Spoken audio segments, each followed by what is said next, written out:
Hey everyone, today we are going to be making this neat beaded fringe bracelet.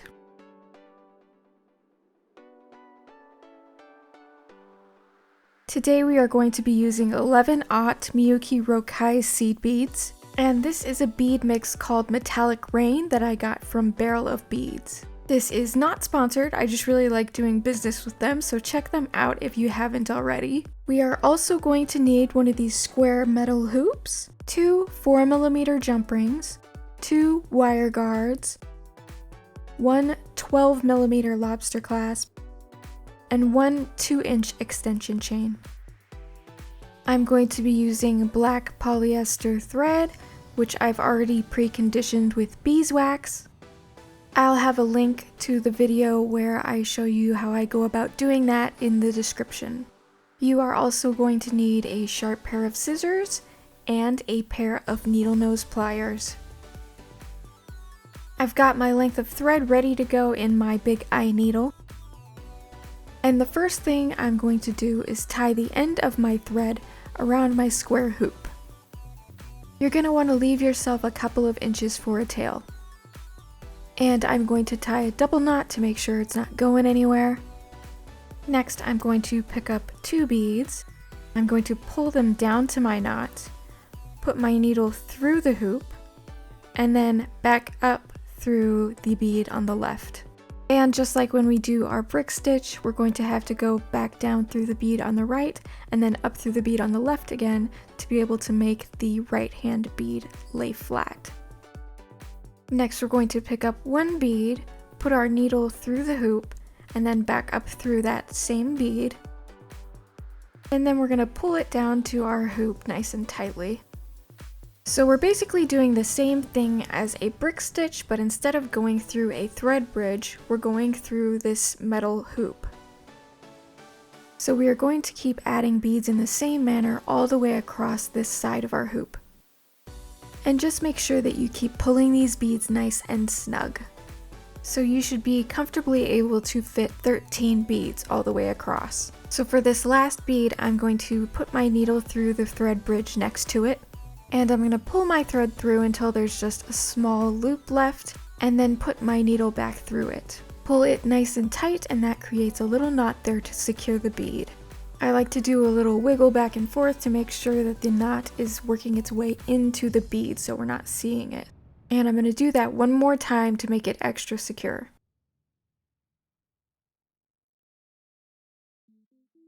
Now I am going to roll all my beads towards the inside of the hoop, and I'm going to flip my hoop to the other side so that we can keep all our thread bridges on the same side.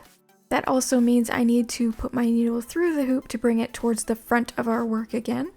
Now we are ready to start putting on our fringes. So I'm going to pick up 6 beads, pull them down to our other beads. Then I'm going to skip the end bead and go back up through the other 5 beads.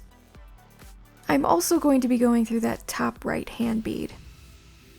We are going to hold on to that end bead while we cinch the thread up. And just make sure not to pull these fringes too tight so that we can keep some movement in there. Now we're going to go down through the bead to the left of the one we're coming out of. And we're going to be increasing our fringes by 2 beads each time until we get to the center. So we're going to be picking up 8 beads for this particular piece of fringe. And pull them down to the rest of the work. Skip the end bead and thread back up through the rest of the beads. And we're just going to keep adding our little fringes like this all the way across.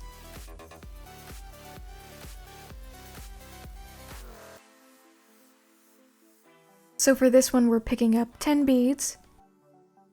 And just like on the fringe earrings, I like to lay out the fringes and make sure they're lining up before I go back up through them, because it's a lot easier to correct any mistakes before you sew back through the beads.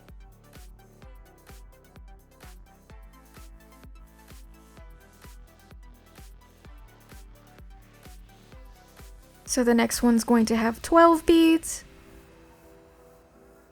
14 beads,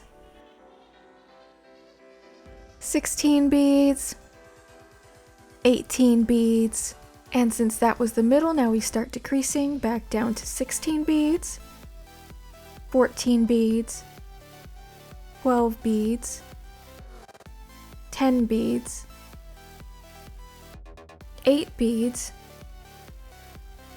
and then back to 6 beads. And now that we've gone back up through our last fringe, both our working thread and our tail thread are coming out of the same spot. So we're just going to go ahead and tie them together with a loose overhand knot so that we don't accidentally tighten up our fringes. I'm going to tie a second loose knot over that, and then I'm going to tie a third really tight knot. And that'll make sure this thing doesn't go anywhere. And once I'm sure that it's secure, I can work both of these tails back through this last fringe. And do a little snippety snip.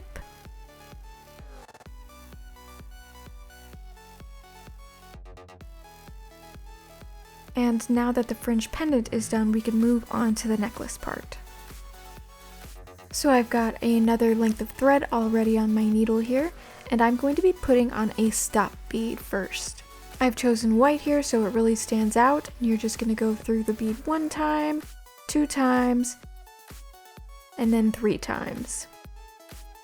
And just leave yourself a few inches for a tail. Now I'm just going to start picking up beads and pulling them down to my stop bead until I have this strand of necklace about as long as I would like it to be. There are going to be 2 strands on this necklace, so if you want an 18-inch necklace, you need to make each strand about 9 inches. So once you have it about the length that you'd like it to be, you're going to put your needle through the metal hoop and then thread it back up through the entire strand of beads.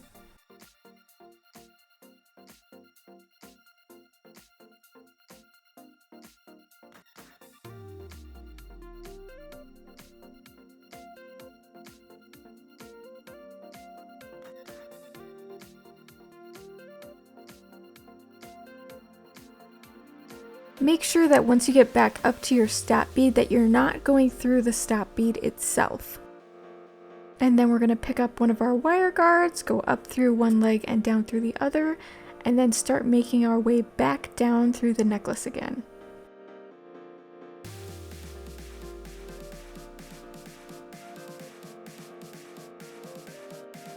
We're going to do another little loop around our metal hoop, and then back through the beads all the way up to the stop bead. Again, make sure that you don't go through your stop bead because here is where we're going to take that stop bead off.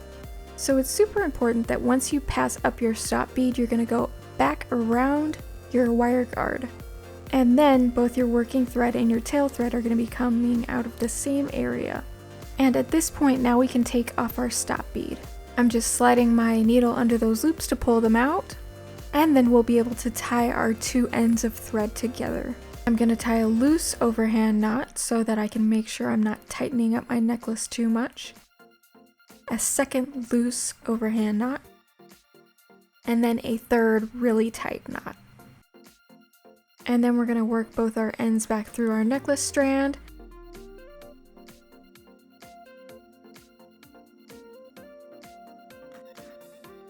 And give them a little snippety snip. After that, we just need to repeat the process one more time to make our second necklace strand. Now that I've made a second necklace strand exactly the same length as the first, it's now time to put on our findings. So I'm going to pick up my jump ring here, and I'm going to open it up with my pliers and my handy dandy little jump ring opener. I'm going to pick up the right strand of my necklace and slide the wire guard right on there, and then I'm going to put my lobster claw on and close it back up. I always put the lobster claw on the right hand side because I'm a righty, but if you're a lefty, obviously you can do it the other way around. And then for the left side, we're going to put our jump ring and a 2-inch extension chain on there. And now we have our finished neat little fringe pendant necklace.